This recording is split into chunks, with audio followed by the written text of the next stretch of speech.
morning, this is Jim Harvey, and today I want to talk about a subject that gets a lot of press but not a lot of sensible attention, and that is estate and wealth transfer planning.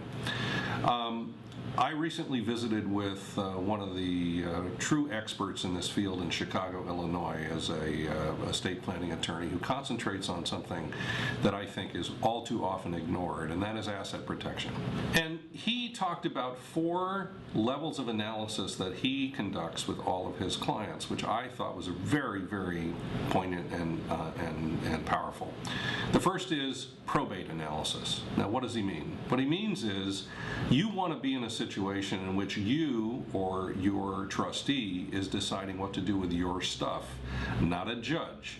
So, with a probate analysis, what he's trying to do is figure out, okay, you should have a living will and make sure that your wishes are being honored rather than leaving it up to the discretion of a judge.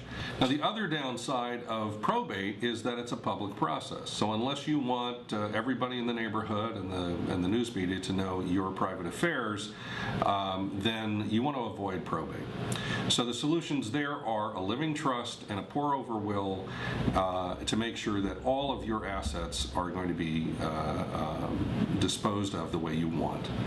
The second analysis that they do is tax and a tax analysis, and it's not just estate tax, but gift tax. People often don't realize that gift tax and estate tax rates are the same, capping off at 45%. So you want to make darn sure that you've not only planned to avoid estate tax, but also gift tax, because the rates are the same.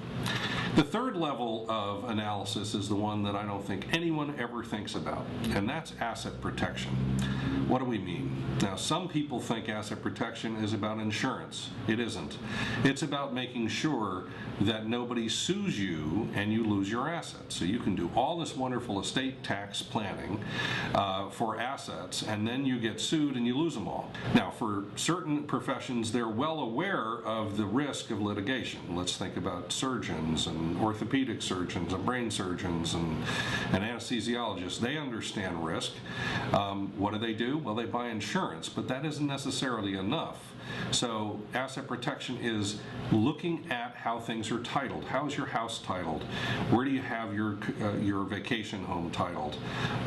Do you have real estate investments? Are they in your name? Are they in the name of an LLC?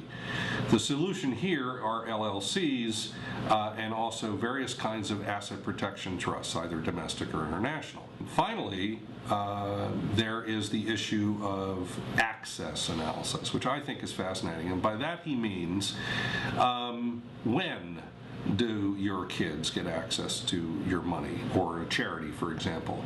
If you want to learn more about this, or if you'd like to talk to us about your own circumstance, feel free to contact us via email, on the web, or give us a call. Have a great day.